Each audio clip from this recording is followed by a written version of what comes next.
¿Qué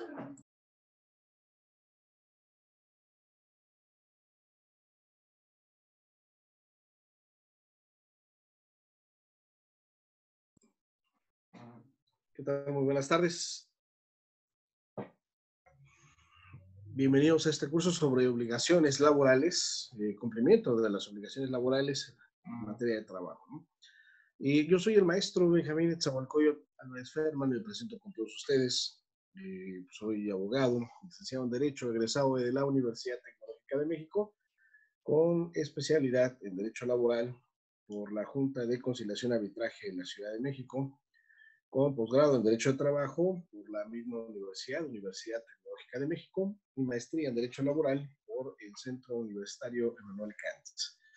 De la misma manera, tengo más de 25 años de ejercicio profesional, en el que, bueno, pues a lo largo del tiempo me he desempeñado como inspector de trabajo, procurador de trabajo, titular de la Oficina de Dictaminación de Inspección de Trabajo y también titular de la Oficina de Dictaminación y Conciliación de la Procuraduría de la Defensa del Trabajo, entre otros cargos. Actualmente me desempeño como representante propietario de la Junta Local de Conciliación y Arbitraje de la Ciudad de México, y bueno, soy hasta ahorita el único doctor en materia de inspecciones de trabajo aquí en México.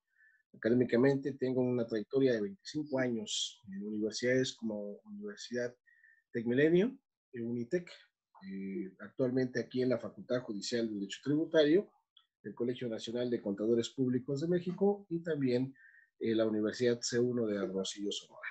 Entonces, para que me conozcan un poquito, y bueno, pues vamos a iniciar con este tema de obligaciones laborales, el cumplimiento de las mismas. Vamos a dar algunos tips, obviamente, en torno al manejo del cumplimiento de las obligaciones laborales.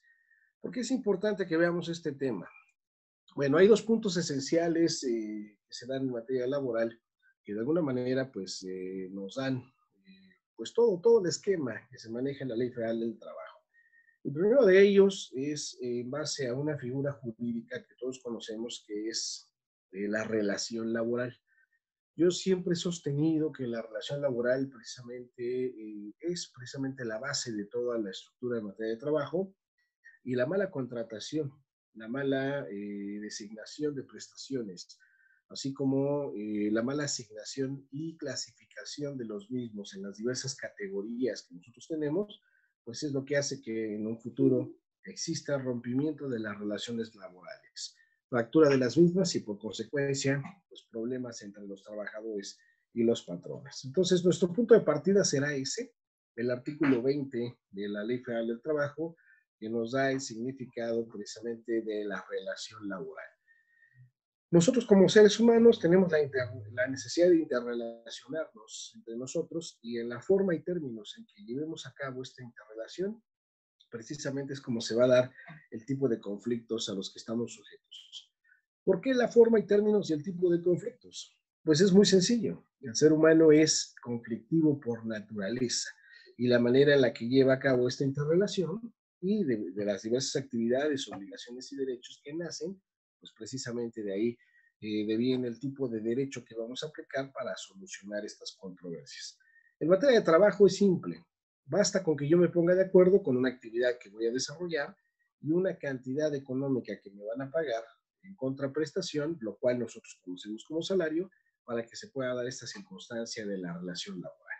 Entonces, el punto esencial es entender qué es una relación de trabajo, qué sujetos están involucrados en esta relación de trabajo y, por supuesto, quién va a vigilar como árbitro o a mediar esta relación laboral.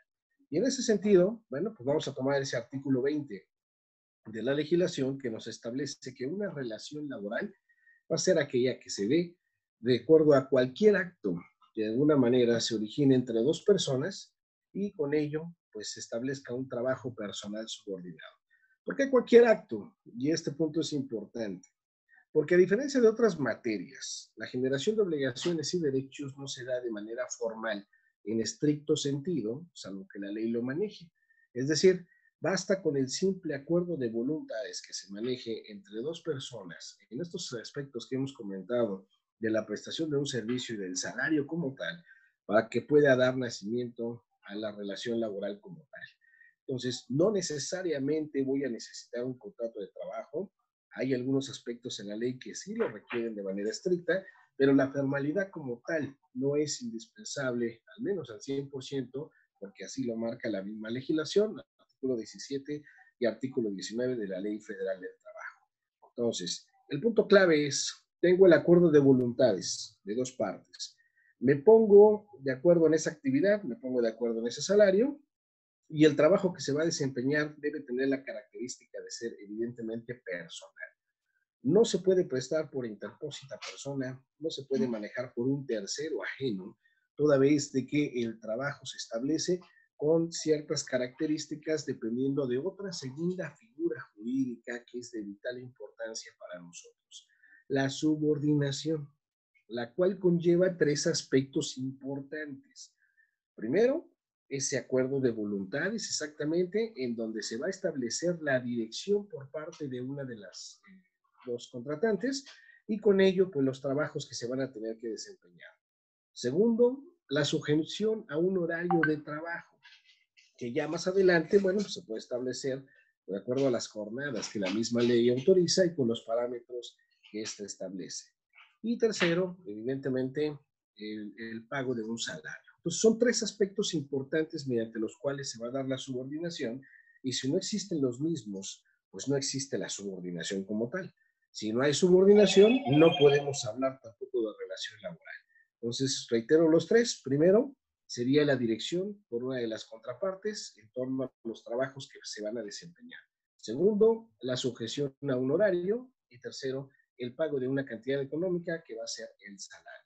Entonces, la misma definición que establece el artículo 20 de la Ley Federal del Trabajo nos da estos aspectos que se tienen que manejar a través de este trabajo personal subordinado que uno va a prestarle al otro. De esta forma, entonces, vamos a tener dos sujetos involucrados en la relación, como nosotros sabemos, pues el trabajador y el patrón. Sin embargo, el punto clave aquí es establecer, pues, qué es uno y cuál es el otro también, de alguna manera, en esta subordinación que se tiene que dar para que exista el contrato de trabajo. Pues primero, el trabajador lo define el artículo 8 de la Ley Federal del Trabajo como una persona física que presta a otra, física o moral, un trabajo personal subordinado. ¿Por qué forzosamente tiene que ser físico el trabajador y en el caso del patrón puede ser físico o moral? Bueno, porque si bien es cierto en esta relación se da la generación de derechos, la prestación por sí misma tiene que ser de carácter personal. El hecho de que se dé una prestación de servicios entre dos personas morales conlleva otro tipo de contratación y la aplicación de otro tipo de derecho, más no el derecho del trabajo como tal. Entonces, si hablamos de una prestación de servicios personales por una persona física hacia otra que puede ser física o jurídica o ficticia o moral, que es lo mismo, pues entonces ahí es donde hablamos de un trabajador. Otra de las características esenciales con motivo de esta circunstancia que se da características hacia este tipo de personas es de nueva cuenta, nos dice el artículo 8, que tenga que ser subordinada la relación que se da entre ellos. Entonces, de nueva cuenta, aparecen estos tres elementos, que tenga que darse la dirección a través de los trabajos que se van a realizar, la dependencia económica y la sujeción, evidentemente, a un horario de trabajo para que pueda darse entonces como tal esta figura del trabajador. A contrario sensu, el patrón, que será la otra parte, contratante, nos dice el artículo 10 de la Ley Federal del Trabajo, que es, ahora sí, la persona física o moral que va a requerir los servicios de uno o más trabajadores. ¿Sí? Nos da la posibilidad a través de estas figuras mercantiles, civiles, incluso ficticias, jurídicamente hablando, que generan derechos y obligaciones de poder llevar a cabo estas características y constituirse como tales en patrones. ¿Sí? No nos dice más allá de que tenga que ser a través de un representante legal, forzosamente, de un apoderado legal, ya que esto conlleva más allá, de alguna manera, que las facultades que específicamente son establecidas a través del Código Civil. Y estoy hablando en particular de lo que señala, evidentemente, el artículo 11 de la Ley Federal del Trabajo en torno a los representantes patronales, que son personas, mandos medios, directivos, gerenciales o administrativos, que obligan al patrón como si se tratara de él en el momento en que llevan a cabo algún tipo de actuación. Entonces, esto es sui generis para la legislación y nos da la posibilidad entonces de que sin el testimonio notarial, actuarial, o en su caso, un contrato social al que estamos acostumbrados, pues se pueda dar la actuación en representación de alguien, de manera tácita, por el simple hecho de tener un cargo que pueda, en el que pueda más bien establecer derechos y obligaciones para con los trabajadores. Por lo tanto, esos representantes patronales no requieren expresamente del consentimiento del patrón, basta con que lleven a cabo el ejercicio de ciertos actos a nombre de él para que lo obliguen en tal circunstancia, al menos en la materia de trabajo. Y con ello, pues entonces ya tenemos de nueva cuenta que puede establecerse la facultad de la persona moral a través de estas personas físicas para poder dar nacimiento de nueva cuenta a la subordinación.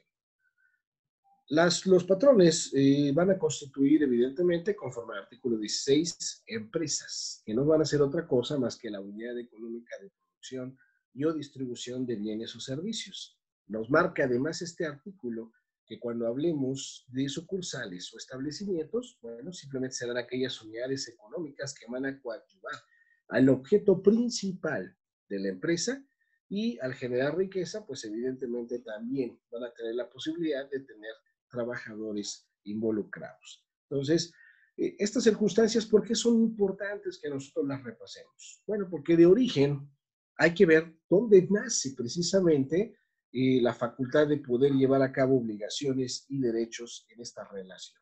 Y en una relación laboral, vamos a encontrar los mismos elementos de existencia que en cualquier otro vínculo jurídico, como lo establece el Código Civil. Va a haber un consentimiento, de acuerdo a lo que estamos hablando, el cual debe ser libre, espontáneo, expreso por cada una de las partes, donde el trabajador evidentemente acepte el trabajo que se le está ofreciendo y el salario que de alguna manera se le está proponiendo. Y el patrón, pues también lleva a cabo la aceptación de los trabajos que el trabajador dice puede desempeñar y evidentemente el pago del salario como contraprestación. Entonces, claro y por supuesto que tenemos este acuerdo de voluntades, que es un elemento esencial para la generación de las obligaciones jurídicas. El segundo punto importante, que va a ser el objeto del contrato, o el objeto precisamente de la relación que van a establecer ambas partes. Contrato que ya dijimos, aquí puede ser de manera escrita o puede ser de manera verbal, por ese simple acuerdo de voluntades. Y el objeto nos marca precisamente el artículo 5º constitucional, debe ser lícito. Todas las actividades que se acuerden entre patrones y trabajadores para el desempeño de los servicios debe ser con base a una licitud. Es decir, debe estar apegado y autorizado por la legislación, porque no podemos llevar a cabo, evidentemente, la prestación de servicios que no sean del todo legales. Estaríamos cayendo, evidentemente, de origen en una ilegalidad. Por consecuencia, se trataría de cualquier otro tipo de relación, menos de una relación laboral. Yo no puedo contratar a alguien para que lleve a cabo actividades de delincuencia, de secuestro, de robo, incluso de prostitución o ejercicio de trata de blancas, entre otro tipo de actividades, porque otra legislación también lo prohíbe. Y pues el objeto no es viable, por consecuencia tampoco el contrato va a producir efectos de derecho. Y este segundo elemento, pues evidentemente se presenta en el nacimiento de todas las obligaciones en general. El tercer elemento que nosotros conocemos en materia civil, que no es otra cosa más que la solemnidad. En materia de trabajo no se requiere. Evidentemente la solemnidad se presenta solamente en ciertas circunstancias, pero sí los elementos de validez. Por supuesto que en todos los actos laborales tenemos también la formalidad, tenemos la licitud, tenemos la capacidad de goce y ejercicio, así como la ausencia de vicios, el error, el dolo, la mala fe, la violencia y la lesión. Y esto pues entonces da como consecuencia que el acto no solamente exista, sino que produzca efectos de derecho. Estos elementos podemos encontrarlos en todos lados en una actuación en materia de trabajo, pero lo importante aquí es determinar que cuando nace la relación de trabajo en sí, independientemente de que tenga el contrato formal escrito o no, la obligación puede nacer por presentarse estos elementos de existencia y de validez. Ahora, en esta relación, ¿quién va a ser la parte que va a fijar las reglas con las cuales se van a conducir? ¿Quién va a ser aquella que va a establecer precisamente de manera expresa tanto los derechos como las obligaciones, y también quién va a regular un conflicto que se pueda presentar entre ambas partes? Pues la autoridad que específicamente en materia de trabajo viene expreso y señalado en el artículo 523 de la Ley Federal del Trabajo. Al día de hoy nos encontramos en una etapa de transición de acuerdo a la reforma que fue presentada el pasado 1 de mayo de 2019, en el que estas autoridades pues sufren un cambio importante. Desaparecen algunas de ellas, otras cambian o limitan algunas de sus facultades y se insertan nuevas autoridades en los nuevos procedimientos, en los nuevos procesos que se están manejando con motivo de esta reforma. Y este cuadro, bueno, pues tiene el objeto de darnos una idea precisamente en cómo, de manera tradicional, desde 1931, con el nacimiento de la Ley Federal del Trabajo, pues se venían manejando las autoridades aquí en México. Como bien observamos, en la fracción primera encontramos a la cabeza la Secretaría del Trabajo y Previsión Social, una autoridad que dice la misma Secretaría en su página de internet, pues es la más importante en materia de trabajo. Va a fijar los lineamientos y las disposiciones en materia de trabajo, en materia de seguridad e higiene, en materia de capacitación y adiestramiento, en materia de salud en el trabajo y cualquier otro aspecto que se desprenda de esta relación laboral que nosotros vamos a establecer una vez que acordamos, ya dijimos, una actividad y el pago de un salario y se establece una subordinación. En materia de trabajo, vamos a recordar que tenemos relaciones tanto individuales como colectivas. Por lo tanto, la generación de obligaciones se puede dar en estos dos aspectos. Solamente con el acuerdo de voluntades entre un trabajador y entre un patrón, o bien a través de sus representantes u organismos colectivos para tener efectos de grupo, de masa, en toda la empresa o en su caso en todo un sector. ¿Ok? Entonces puede ser tanto individual como colectivo. Y la Secretaría del Trabajo pues va a fijar precisamente estas reglas a nivel nacional. Es la autoridad más importante, sin duda, como lo marca la misma Secretaría, en esta materia. Una segunda fracción que tuvo una adición en la pasada reforma del 1 de mayo. Primero, establece dos secretarías también como autoridades de trabajo. La Secretaría de Hacienda y Crédito Público y la Secretaría de Educación Pública. ¿Por qué la Secretaría de Hacienda y Crédito Público? Pues muy sencillo, porque ante toda riqueza, marca el Estado, a través de la Constitución, se tiene la obligación de contribuir económicamente para el funcionamiento de toda la estructura gubernamental. Y esto, pues evidentemente, claro que genera un ingreso, claro que genera riqueza a través de del manejo de las relaciones laborales, y pues ahí tiene que estar presente Hacienda. Como todos sabemos, en el caso del trabajo, particularmente para aquellos asalariados, la obligación recae en el patrón para retener y enterar las contribuciones correspondientes conforme a esa generación de riqueza. Por lo tanto, pues se le considera una autoridad laboral para que tenga injerencia y participación, evidentemente, en todos estos dineros que se van generando con motivo de la relación misma. En cuanto a la Secretaría de Educación Pública, se tiene la errónea percepción de que es una autoridad de trabajo, por así considerarlo este artículo y la misma legislación, toda vez de que va a participar en la capacitación y adiestramiento de los trabajadores. Pero la verdad de las cosas es que la participación que tiene en esta materia es mínima.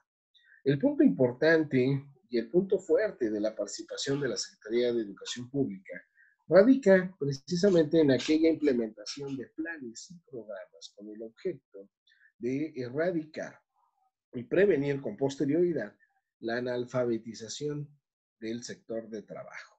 Es lamentable cómo al día de hoy, a paso de los años, todavía 2021, encontramos fuentes de empleo, principalmente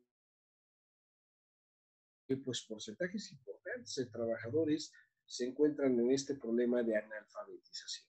Entonces, para eso está la Secretaría de Educación Pública, para establecer programas en particular que nos ayuden a manejar este problema de